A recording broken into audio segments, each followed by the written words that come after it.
Record kan ya? Iya, Sip. Kita mulai di 18.42. Assalamualaikum warahmatullahi wabarakatuh. Selamat malam semuanya. Kami dari kelompok satu metodologi penelitian yang beranggotakan di sini ada saya sendiri Tigran Aslam, lalu ada Hafiz Nur Akmal dan juga Safa Amanda. Pada pertemuan hari ini kita akan membahas dua chapter, yaitu adalah chapter 3 dan chapter 4. Nah, untuk di chapter yang kita akan bahas untuk hari ini yaitu adalah yang pertama yaitu adalah tentang metode penelitian di pertemuan 3. Kurang lebihnya topiknya adalah the approach problem area and defining the problem statement. Jadi kurang lebihnya kita gimana sih melakukan penelitian gitu ya. Karena topik-topik sajian utamanya di sini adalah metodologi penelitian. Nah, ada beberapa di slide ini kita akan membahas tentang first review of the literature. Jadi sebelum kita melakukan proses penelitian dalam suatu subjek gitu ya, untuk melakukan suatu penelitian gitu ya. Nah, ini peneliti juga harus melakukan beberapa review. Nah, yang pertama ini adalah untuk membantu peneliti itu kita bisa melakukan namanya struktur penelitian pada pekerjaan yang sudah dilakukan. Jadi maksudnya seperti apa? Jadi ketika kita melakukan penelitian, kita harus membuat struktur nih. Kira-kira tema apa atau topik apa yang akan bahas. Lalu mengembangkan pernyataan masalah dengan presisi dan kejelasan. Maksudnya seperti apa sih? Jadi misalnya kita sudah melakukan menetapkan suatu bidang, suatu judul gitu ya, judul atau tema yang kita coba angkat dalam suatu penelitian. Nah, kita harus kembangin nih, kira-kira dari tema ini apa aja nih yang menjadi masalah-masalah atau presesi-presesi apa saja yang harus dijelaskan dalam penelitian yang akan kita lakukan. Jadi proses penelitiannya itu terupdate gitu. Jadi tidak hanya dari penelitian sebelumnya, tapi penelitian yang akan selanjutnya yang kita akan lakukan ini merupakan pengembangan dan merupakan jadinya lebih lebih apa ya, lebih terkini gitu loh penelitiannya. Oh, misalnya seperti tentang analisis terkait dengan kesehatan bank. Nah, ini kita lihat nih, ini untuk tahun berapa. Nah, kalau misalnya di penelitian sebelumnya itu adalah di tahun 2020, nah kita akan melakukan penelitiannya misalnya di tahun 2021 atau 2022 atau 2023.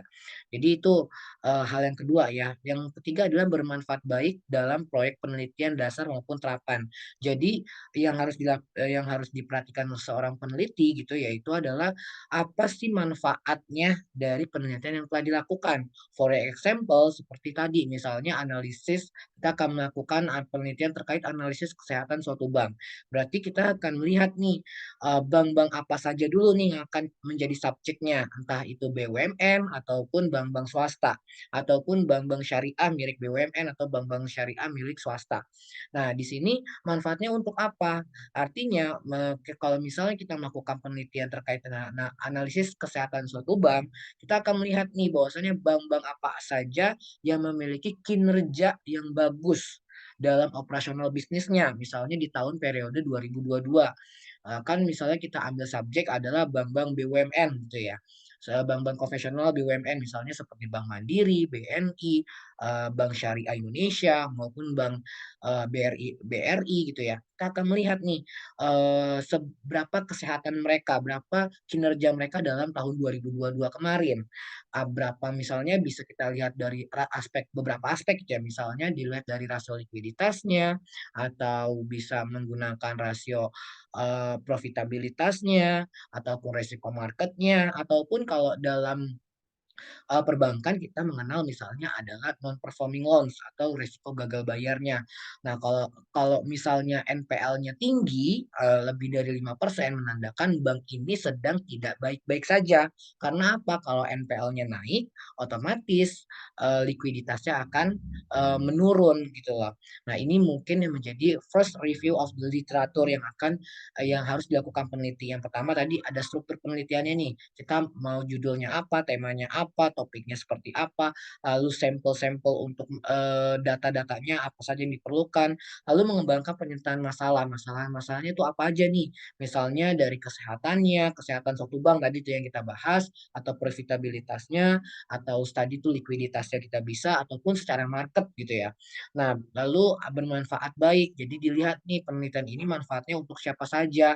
Tadi untuk mengetahui kinerja bank. Nah, ini kan laporannya nanti bisa digunakan untuk para kreditur, untuk pemerintah gitu ya. Kalau untuk kreditur kan pasti fungsinya dia akan melihat nih kemampuannya si bank ini untuk melunasi hutang-hutangnya, baik itu long term ataupun short gitu ya. Nah, ini merupakan yang menjadi first review of the literature. Nah, yang kedua, a good problem statement. Yang maksud dari a good problem statement di sini adalah tujuan penelitian. Tujuan penelitian ini apa maksudnya? Nah, tujuan penelitian ini maksudnya adalah untuk apa sih dan mengapa penelitian ini dilakukan. Hampir sama dengan yang tadi di slide sebelumnya kita bahas. Jadi di tujuan penelitian ini kita harus melakukan ada beberapa poin yang harus kita eh, garis bawahi. Yang pertama, kita harus menetapkan tujuan penelitian. Nah, tujuan penelitian ini untuk siapa, untuk apa, dan manfaatnya seperti apa. Misalnya, di sini kita punya penjelasan untuk memecahkan masalah tertentu dalam lingkungan kerja atau untuk mengubah sesuatu. Contohnya, misalnya mengetahui faktor-faktor yang meningkatkan komitmen karyawan terhadap organisasi. Nah, ini biasanya lebih kepada penelitian yang ada di perusahaan untuk mengetahui terkait dengan problem-problem yang ada di dalam yang dialami karyawannya dalam suatu perusahaan, misalnya seperti itu.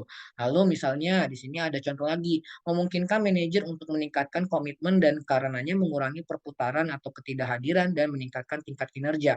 Nah, ini merupakan tujuannya.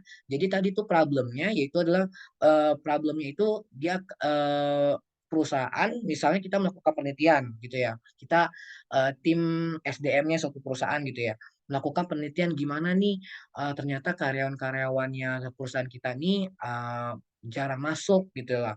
Nah, kita harus melakukan penelitian itu dan endingnya apa? Memungkinkan manajer kita untuk meningkatkan komitmennya. Untuk apa? Untuk meningkatkan ketidakhadiran, meningkatkan, meminimalisir ketidakhadiran dari kawalan-kawalannya, misalnya melakukan pemberian bonus ataupun ini ya apa surprise kepada karyawan sehingga merasa lebih dihargai. Misalnya seperti itu for example-nya. Nah, lalu di sini di dalam tujuan dari penelitian itu ada dua konteks. Yang pertama adalah untuk mengidentifikasi faktor-faktor yang mempengaruhi pengalaman menunggu untuk mengidentifikasi faktor-faktor yang mempengaruhi pengalaman dari subjek penelitian ini, lalu untuk menyelidiki kemungkinan dampak pada kepuasan pelanggan ataupun evaluasi layanan. Nah, ini mungkin bahasanya itu kurang lebihnya adalah ketika kita melakukan suatu penelitian, kita harus mengidentifikasi dulu nih faktor-faktor apa saja yang akan mempengaruhinya dan melakukan penyelidikan yang kemudian akan berdampak kepada kepuasan ataupun hal yang akan kita capai. Nah, ini untuk bagian example. Nah, di sini juga di dalam a good problem statement, kita ada beberapa yang menjadi pertanyaan seorang peneliti. Nah, yang pertama adalah apa sih penelitian itu? Lalu menerjemahkan masalah kebutuhan apa saja yang menjadi kebutuhan yang spesifik untuk melakukan penelitiannya gitu loh. Lalu terkait dengan tujuan. Nah, kalau tujuannya tidak jelas, maka mungkin eh, penelitiannya juga akan sedikit sulit gitu loh. Misalnya faktor apa saja yang mempengaruhi persepsi pengalaman menunggu penumpang pesawat misalnya nih kita melakukan penelitian seperti itu. Nah, dari sini kita bisa melakukan penelitiannya misalnya for example pertanyaan-pertanyaan secara global aja misalnya sejauh mana faktor-faktor yang mempengaruhi persepsi waktu tunggu, apa potensi terkait dengan efek menunggu ataupun yang lain-lainnya. Ini merupakan salah satu bagian dari pertanyaan ataupun perumusan gitu ya dari melakukan penelitian itu sendiri. Nah, di sini bagaimana membentuk penelitian yang bagus gitu ya, good problem statement atau bagaimana menemukan masalah itu eh, masalah itu menjadi bagus gitu ya untuk kita angkat sebagai topik penelitian. Yang pertama adalah relevan untuk organisasi. Relevan maksudnya seperti ini. Ketika kita melakukan suatu penelitian itu kita harus melihat nih penelitian ini untuk tujuannya apa, subjeknya siapa, objeknya apa, dan titik masalahnya itu apa gitu loh. Misalnya kayak tadi kita ambil sampelnya tadi untuk menganalisis kesehatannya bank. Nah, kalau kesehatannya bank ini fungsinya untuk siapa sih gitu ya? Misalnya untuk kreditur, misalnya untuk kreditur agar si krediturnya ini ya, dia lebih dia lebih yakin ketika dia melakukan eh, memberikan pinjaman kepada bank tersebut gitu lah. Nah, ini bisa saja jadi relevan untuk organisasi. Jadi karena analisis kesehatannya bagus, udah dilakukan penelitian, kreditur ini menjadi lebih trust kepada bank tersebut untuk mendapatkan seri pendanaan gitu lah. Lalu yang ketiga adalah bisa dilakukan. Bisa dilakukan artinya analisis penelitian ini soal peneliti itu menyatakan kesanggupan untuk melakukan penelitiannya gitu loh. Dan yang ketiga adalah menarik. Maksudnya seperti apa? Ketika kita melakukan penelitian, kita juga harus merasakan tertarik gitu ya, interesting gitu loh, terhadap topik yang akan kita bahas di dalam penelitian tersebut. Misalnya kayak tadi analisis kesehatan bank, ataupun kalau misalnya kita di perusahaan terkait dengan gimana meningkatkan kinerja karyawan, kita kan harus perlu namanya itu penelitian yang lebih jauh khususnya kalau di dalam perusahaan mungkin bagiannya adalah bagian terkait dengan SDM gitu loh. Nah, lalu di sini the research proposal. Nah, dalam proposal penelitian disusun oleh peneliti merupakan hasil usaha yang terencana, organisasi dan cermat. Jadi ketika kita sudah membentuk penelitian itu dibuat gitu, itu disebut dengan namanya proposal, proposal penelitian. Proposal penelitian ini harus terencana, terorganisir dan cermat. Nah, di sini ada beberapa bagian dalam kontekstual research proposal contents atau konten-konten apa aja sih yang disajikan dalam proposal penelitian itu. Yang pertama adalah judul kerja. Judul kerja itu maksudnya temanya gitu ya. Judul atau tema yang akan kita bahas. Seperti tadi, for example adalah menganalisis kesehatan bank. Berarti kita melakukan penelitiannya adalah terkait dengan kesehatannya bank. Banknya misalnya kita sebut saja BUMN, bisa Bank BRI, BNI, BSI, ABRI gitu ya. Eh, Bank-bank tersebut akan kita lakukan penelitian. Itu disebut dengan temanya gitu ya. Terus latar belakang proposalnya gitu ya. Latar belakang ini memuat terkait dengan apa sih yang mendasari penelitian kita gitu ya.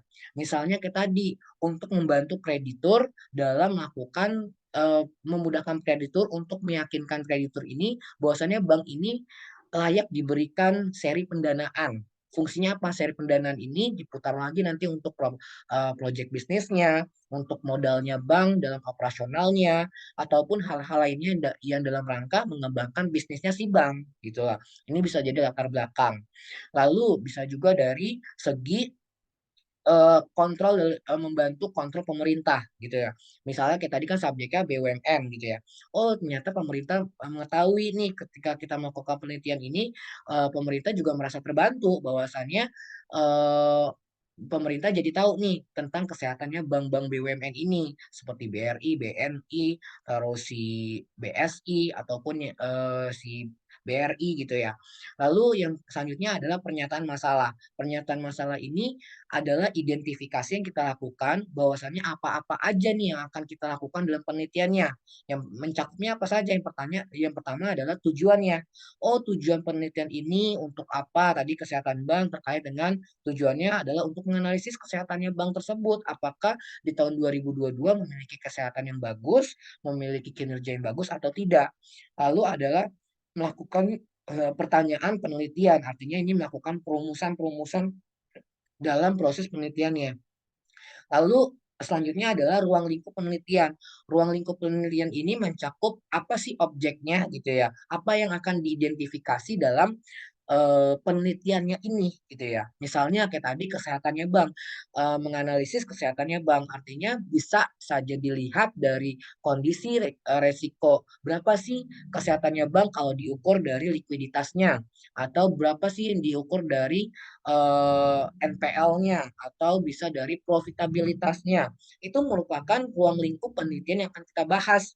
Nanti objeknya adalah bank-bank BUMN tersebut.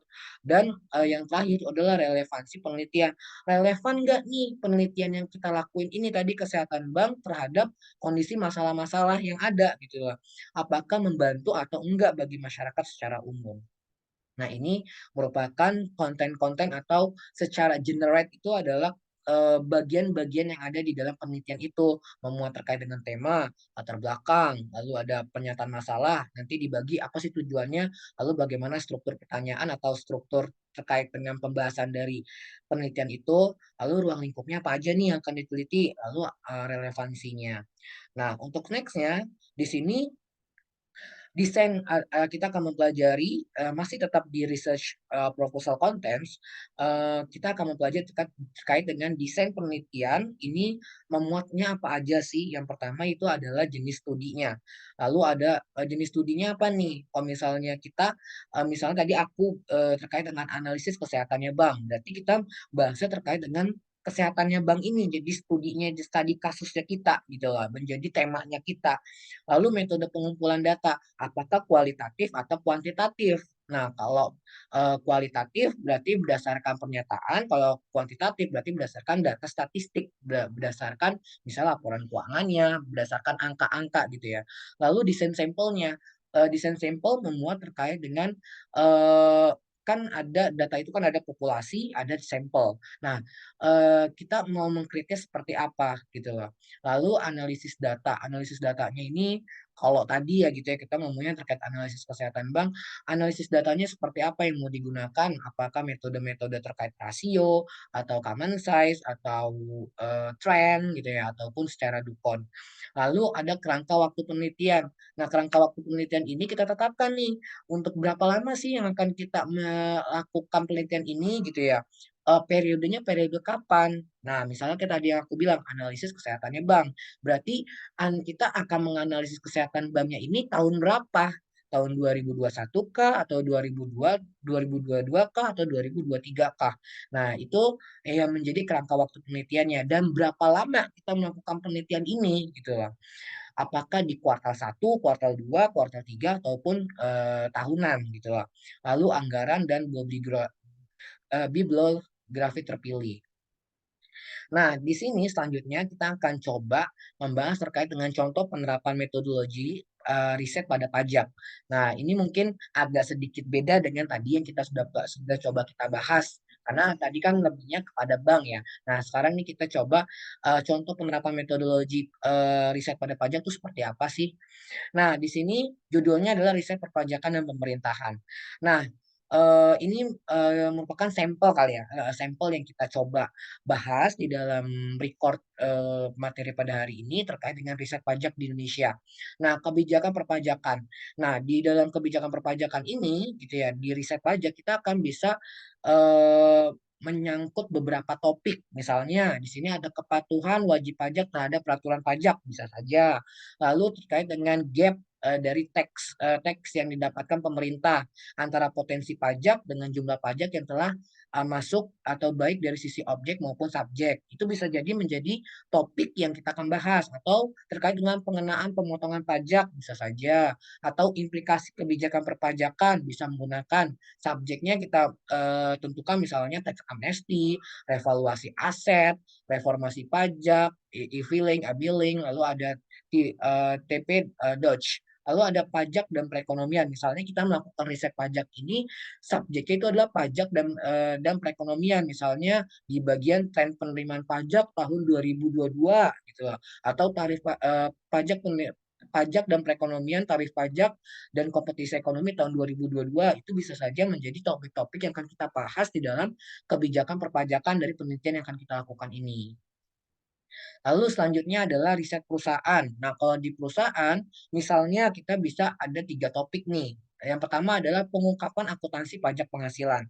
Nah, ini ada kalau di dalam pengungkapan akuntansi pajak penghasilan kita bisa mencakup beberapa tema, misalnya disclosure checklist dengan melakukan variabel yang mempengaruhi pengungkapan atau dampak pengungkapan terhadap return saham atau cost of debt gitu atau cost dari hutang gitu loh.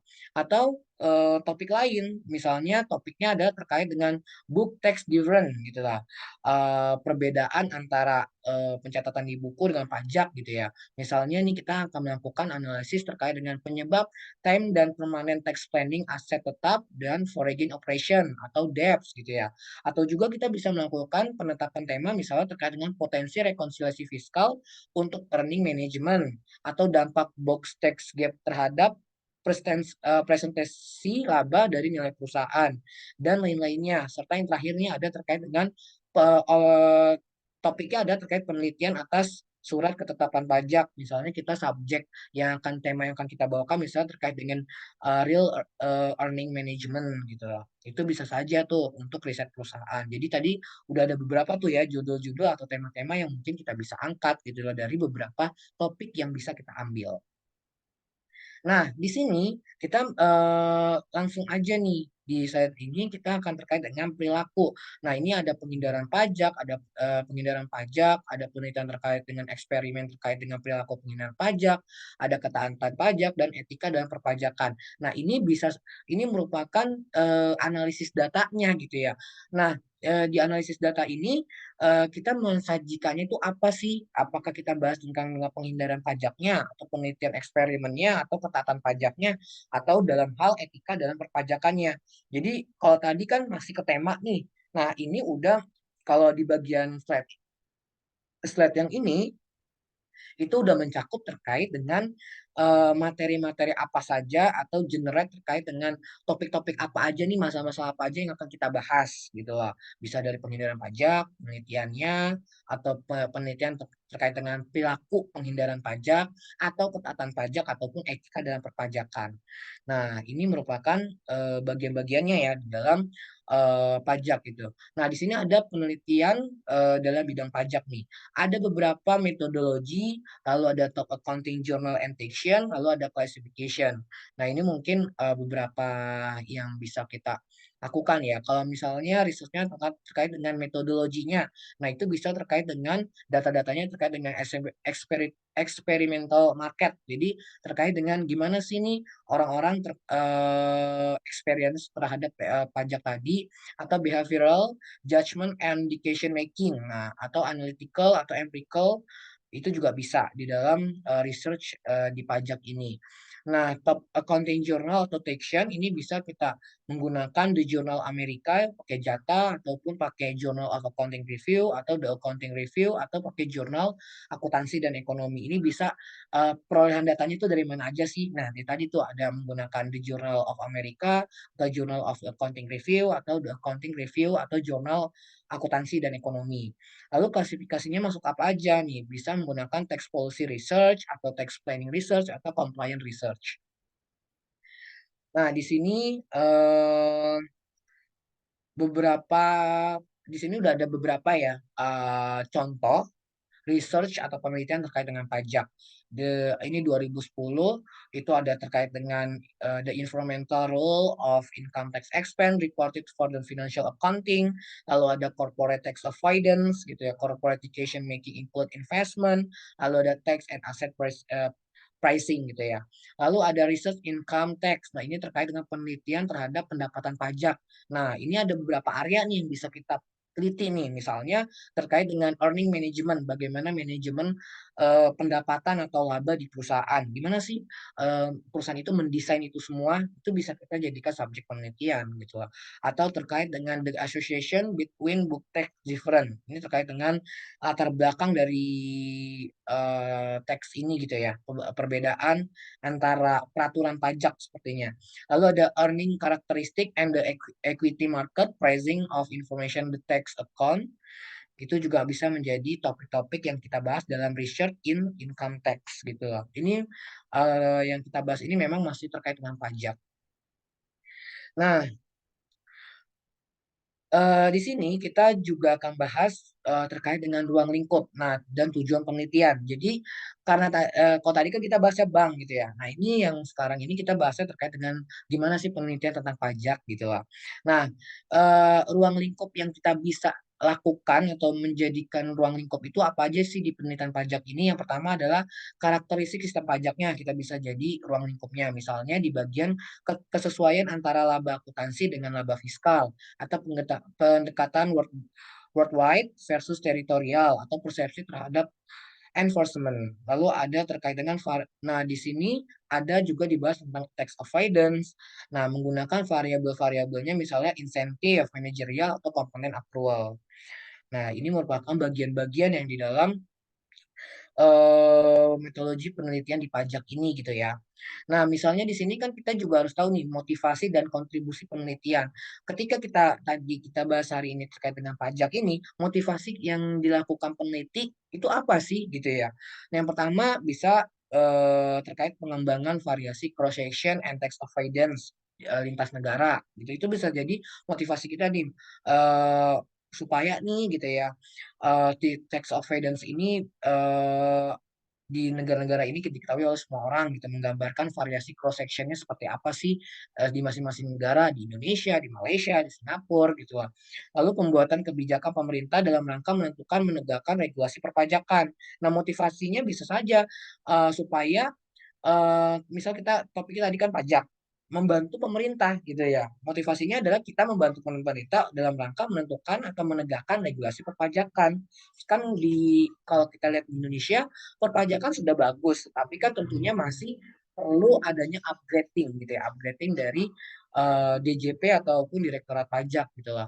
Lalu ada investor dalam misalnya dalam rangka menginterpretasikan atau membandingkan terkait dengan penerimaan pajak dan lain-lainnya. Seperti itu.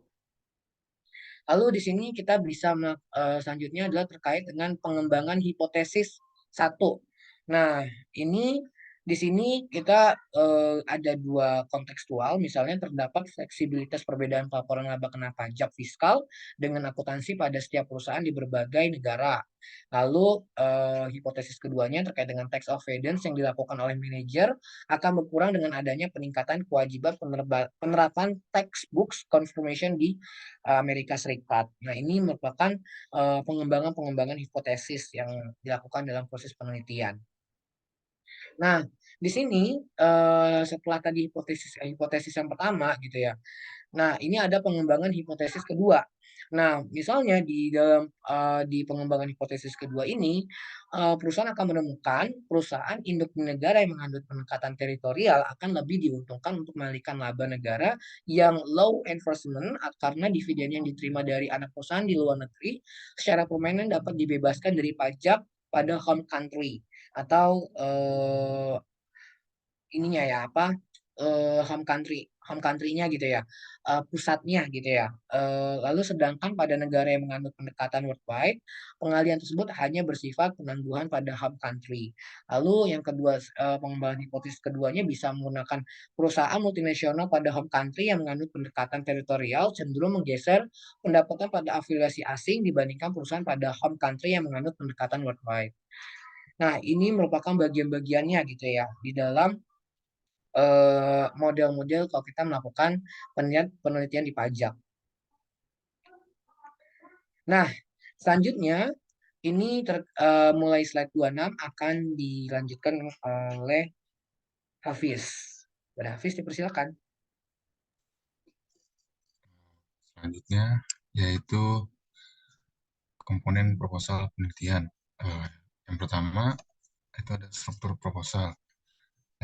Isinya terdapat judul, abstrak, pendahuluan, rumusan masalah, tujuan penelitian, review literatur dan pengembangan hipotesis, metodologi atau rancangan penelitian, jadwal kegiatan, dan terakhir daftar pustaka.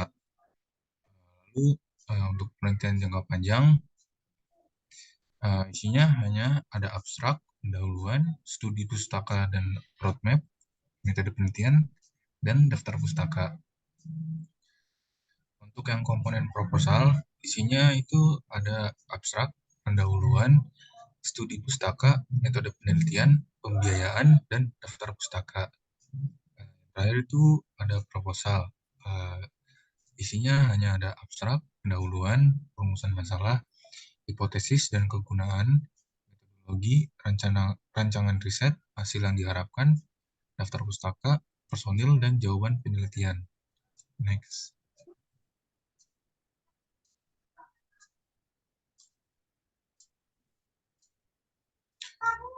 Uh, Proposal yang baik. Penelitian harus memiliki ciri yang pertama itu spesifik, measurable, achievable, reasonable, atau relevan, atau entire to time, atau limit. Kualitas riset, novelty, kebaruan, itu ada metode, data, dan interpretasi. Untuk timely itu bisa informasi yang sedang ditunggu-tunggu. Lalu untuk plagiarism atau strictly prohibited, uh, lalu ada relevansi topik dengan sumber dana yang dituju. Next. Hal-hal lain yang perlu diperhatikan, yaitu ada judul atraktif, lalu ada ringkasan harus lengkap, mulai dari why, research question, how, target output, keterlibatan mahasiswa, dan sebagainya. Lalu ada pendahuluan, berisi background, tujuan, posisi riset yang diusulkan terhadap riset-riset terdahulu harus jelas, bukan copy paste dari ringkasan. Lalu ada data dan metode, state of the art, novelty. Lalu yang terakhir ada manfaat hasil riset, perlu dijelaskan dengan baik. Next. Uh, Contohnya itu baca cukup banyak literatur terkait atau rapid reading. Lalu ada tuangkan atau tuliskan semua ide terlebih dahulu, kemudian baru work on the language. Lalu yang ketiga itu perhatikan clarity setiap kalimat, hindari makna ganda, perulangan, diviisi, type atau typo, dan each other dan lain-lainnya. Lalu yang keempat, gunakan gambar yang jelas, figure caption, usahakan bisa stand alone. Lalu yang terakhir itu usahakan proposal riset dapat dibaca oleh beberapa kolega sebelum disubmit.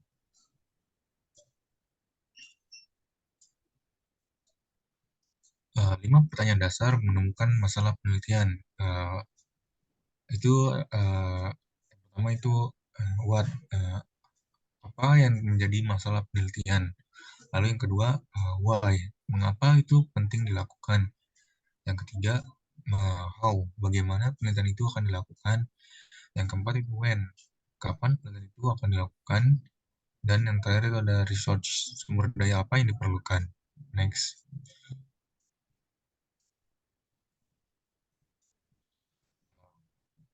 What, topik penelitian atau masalah penelitian harus didefinisikan secara jelas dan spesifik. Masalah penelitian harus bersifat researchable, artinya secara teoritis dapat dibacakan dalam penelitian. Lalu, masalah penelitian harus bersifat manageable, artinya secara teoritis pelaksanaan penelitian dapat tertangani dengan baik. Why atau mengapa harus dapat dijelaskan secara baik bahwa penelitian tersebut penting dilakukan. Tolok ukur penting tidaknya suatu penelitian dapat dilihat dari faktor-faktor sebagai berikut. Yang pertama, adanya kontribusi pada pengembangan keilmuan. Yang kedua, adanya nilai tambah ekonomi, sosial, dan budaya. Yang ketiga, adanya kontribusi pada peningkatan kesejahteraan masyarakat dan kemanusiaan. Yang terakhir itu adanya kontribusi pada pembangunan bangsa. Next. Selanjutnya itu how atau bagaimana. Harus dapat dijelaskan secara baik bagaimana penelitian tersebut akan dilaksanakan. Lalu rencana pelaksanaan penelitian harus dapat dirumuskan secara jelas, antara lain yang terkait dengan hal-hal sebagai berikut, yaitu ada metode penelitian, tahapan penelitian, dan hasil yang diharapkan. Next. When atau kapan. Waktu pelaksanaan penelitian harus direncanakan dengan baik, terutama penelitian yang memerlukan akuisisi data di lapangan. Perlu dibuat time schedule yang tepat, terutama yang terkait dengan tahapan Yang pertama itu akusisi data, yang kedua ada pemrosesan data, yang ketiga interpretasi data, dan yang terakhir itu pelaporan atau publikasi atau presentasi. Next. Untuk yang terakhir itu ada research atau sumber daya. Dalam kaitannya dengan sifat penelitian yang harus reachable dan manageable, perlu dirumuskan dengan jelas sumber daya yang diperlukan. Sumber daya tersebut diantaranya meliputi yang pertama sumber daya manusia, peneliti, pembantu peneliti, dan pembantu peneliti. Yang kedua, fasilitas penelitian. Ada peralatan, ruangan, dan pustaka. Lalu yang ketiga ada dukungan dana. Penelitian memang mahal. Lalu yang keempat, dukungan networking dalam dan luar negeri. Next.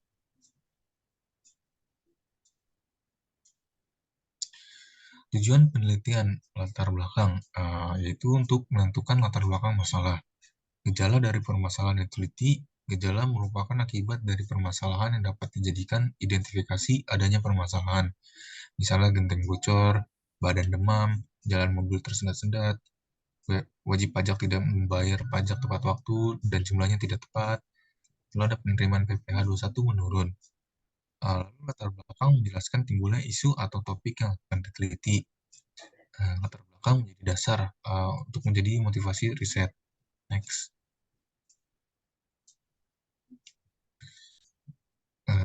Kita sudah menentukan apa yang ingin dicapai dengan melakukan penelitian.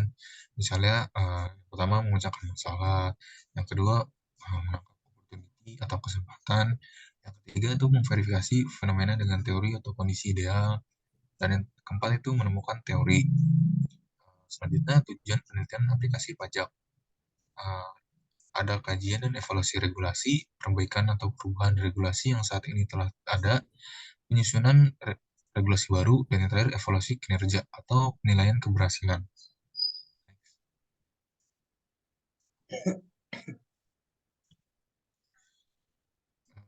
Rumusan tujuan penelitian.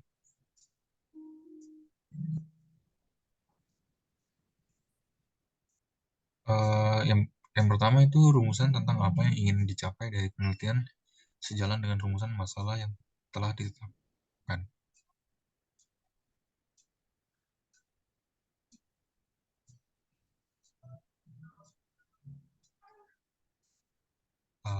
Lalu yang kedua itu berbentuk pernyataan singkat mengenai tujuan penelitian, seperti fokus penelitian, spesifik penelitian, dan dapat dijawab dari hasil penelitian. Lalu yang ketiga, penelitian dapat bertujuan untuk menjajangi, menguraikan, menerangkan, dan membuktikan atau menjelaskan suatu gejala, konsep, atau dugaan. Yang keempat, penelitian harus memberikan kontribusi atau manfaat apa saja yang bisa diperoleh dari penelitian tersebut. Next.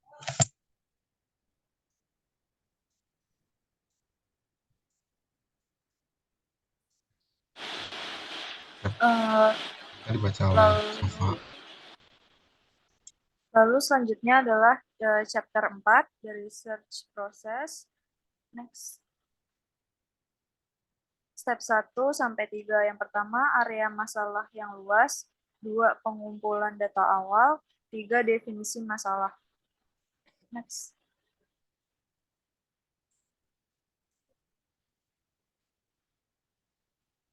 Yang pertama itu prosesnya adalah observasi, yang kedua problem definisi, terus yang kedua preliminary data, terus problem definisi, lalu ada the theoretical framework,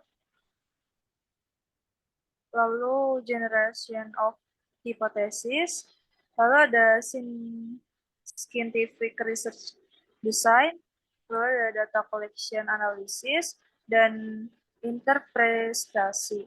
Lalu ada dedukasi, hipotesis, lalu report writing, lalu report presentasi, dan managerial decision making.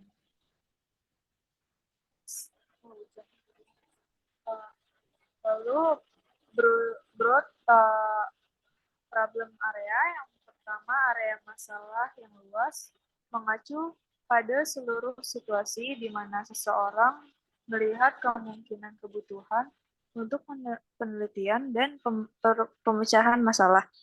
Lalu masalah seperti itu mungkin berkaitan dengan masalah yang saat ini ada dalam pengaturan organisasi yang perlu dipecahkan, area yang menurut manajer perlu ditingkatkan dalam organisasi.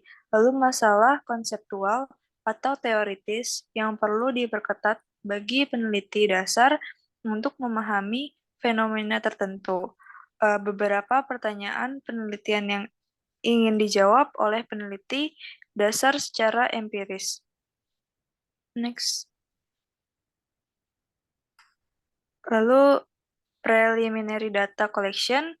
Yang pertama itu wawancara terlebih dahulu, lalu penelitian literatur, pendokumentasian ulasan komprehensif dari karya yang diterbitkan dan tidak diterbitkan dari sumber data sekunder dibanding minat khusus peneliti. Next. Lalu literatur survei. Yang pertama itu tujuan dari tinjauan pustaka untuk memastikan bahwa tidak ada variabel penting yang telah ditemukan berulang kali di masa lalu yang berdampak pada masalah yang diabaikan. Lalu untuk mencegah peneliti menemukan sesuatu telah diteliti secara menyeluruh.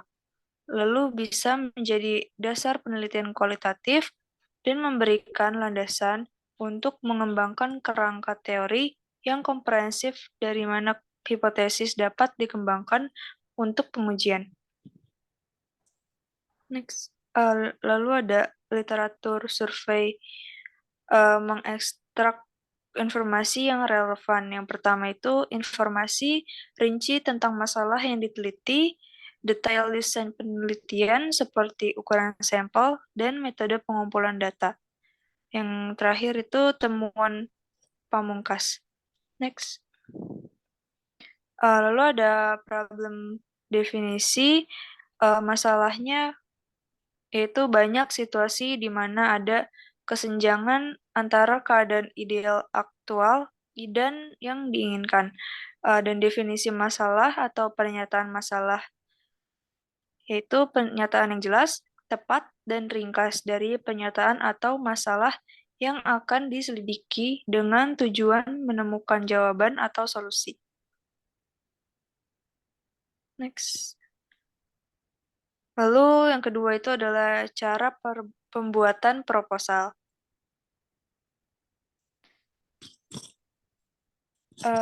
Yang pertama itu proposal harus memberitahu pembaca pengetahuan seperti apa yang dicari dan strategi mana yang akan digunakan. Isinya seperti pendahuluan diantaranya yaitu deskripsi domain atau area masalah, lalu tinjau literatur utama, temuan yang relevan di bidang ini, lalu tujuan penelitian, pertanyaan penelitian, desain penelitian, dan metode penelitian. Apa yang akan Anda lakukan, jenis datanya itu apa dan bagaimana, di mana, atau pengaturan yang mana, kapan, atau berapa lama. Dan selanjutnya itu sejauh mungkin seperti bagaimana Anda akan bekerja dengan menganalisis data atau konsep analitik. Tiba-tiba keluar Mega.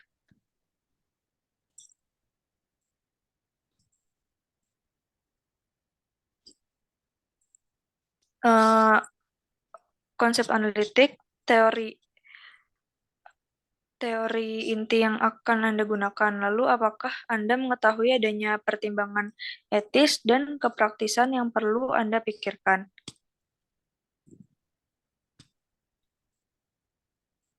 Lalu ada motivation of your study, yaitu motivasi dengan menjawab pertanyaan, mengapa studi ini penting, terus kemungkinan balasannya, ini adalah fenomena baru, ini kurang diteliti, penelitian sebelumnya tidak jelas, kami tidak cukup tahu tentang itu, tapi bagaimana membangun proposisi seperti itu? Lakukan tinjauan literatur yang baik. Pelajari strategi dari makalah penelitian yang diterbitkan.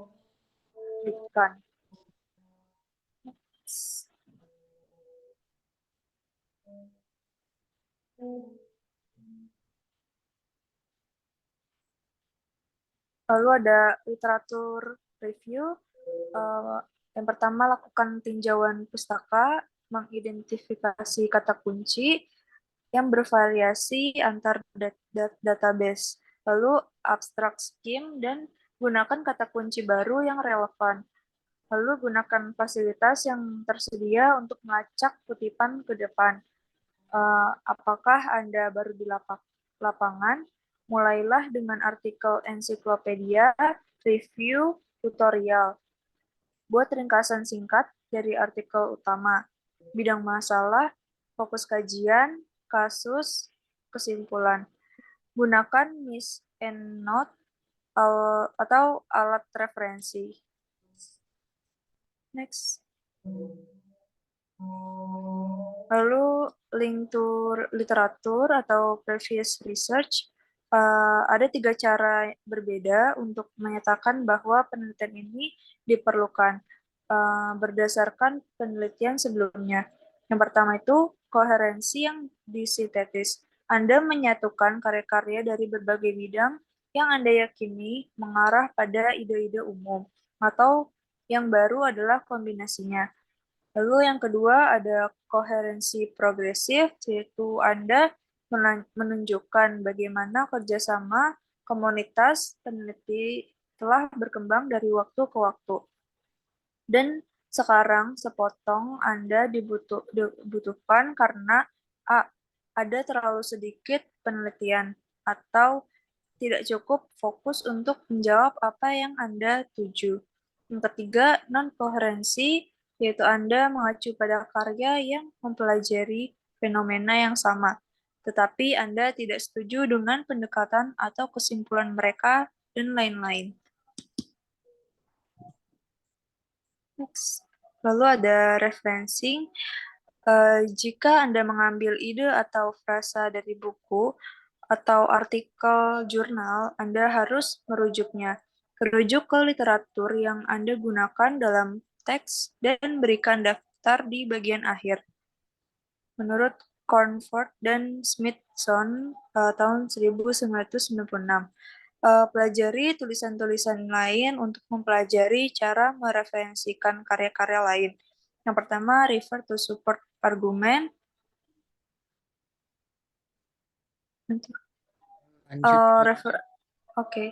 Referensi makalah jurnal ilmiah. Yang pertama, nama penulis, tahun publikasi, judul lengkap makalah, nama jurnal, volume, nomor halaman. Yang kedua, merujuk pada buku akademik, yaitu nama penulis, tahun penerbitan, judul buku, perusahaan penerbit, atau nama dan lokasi geografis. Yang ketiga, referensi satu bab dalam buku yang diedit atau koleksi makalah. Ada nama penulis, tahun publikasi, judul lengkap bab dalam nama editor, judul buku, perusahaan penerbit, atau nama dan lokasi geografisnya. Lalu mereferensikan karya lain, populer, media massa, majalah industri, komputer. Ada pengarang atau sumber, judul, rincian tanggal terbit, dan media apa. Jangan berikan bobot yang sama secara otomatis. Lalu mereferensikan sumber daya internet. Penulis atau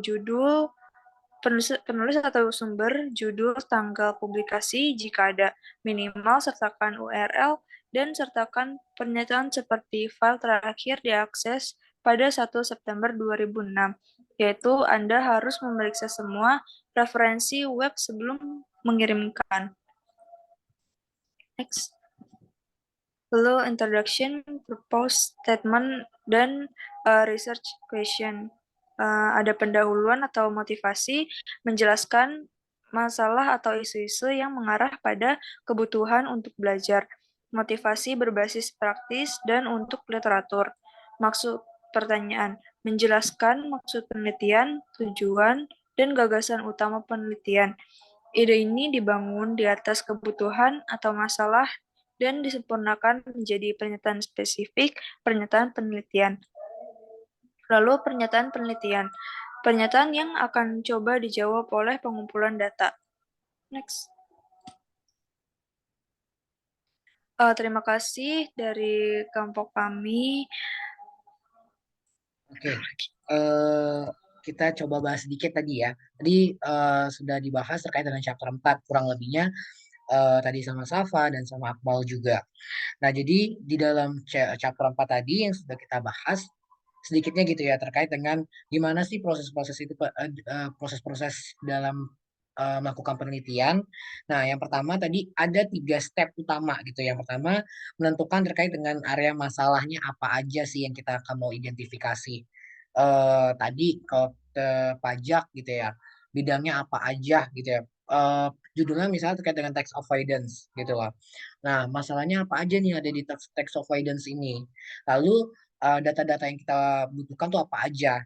Dan definisi masalah yang utama tuh apa? Nah, itu misalnya. Kalau misalnya di bank tadi, terkait dengan analisis kesehatannya bank. Nah, area masalahnya yang luas itu adalah gimana analisis terkait dengan kesehatannya bank. Tapi pengumpulan datanya bisa dilakukan misalnya menggunakan kuantitatif berdasarkan laporan keuangan, misalnya seperti itu. Lalu definisi masalahnya yang paling kontekstual itu apa gitu loh. Yang intinya tuh apa? Misalnya dilihat dari likuiditasnya atau profitabilitasnya. Nah, di dalam the research process ini ada beberapa proses tuh.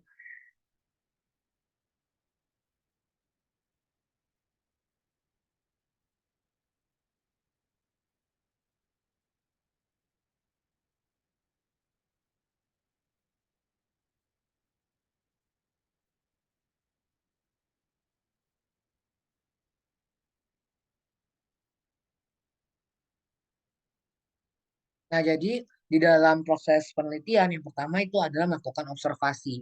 Observasi itu yang pernah aku baca terkait dengan apa sih ini yang menjadi ketertarikan kita dalam melakukan penelitian nih. Kita akan melakukan observasi itu. Oh, misalnya sekarang ini tadi terkait dengan pajak nih, kan misalnya yang terbaru terbaru DJP gitu ya, seorang pegawai DJP anaknya ternyata belum melaporkan pajaknya. Nah, ini bisa aja nih kita akan melakukan penelitian terkait misalnya pegawai DJP terkait dengan penerimaan pajak oleh karyawan DJP misalnya seperti itu observationnya. Nah, yang kedua melakukan preliminary data gathering, artinya kita mencari data nih, kira-kira apa aja yang akan data-data apa aja yang akan kita perlukan dalam penelitian itu.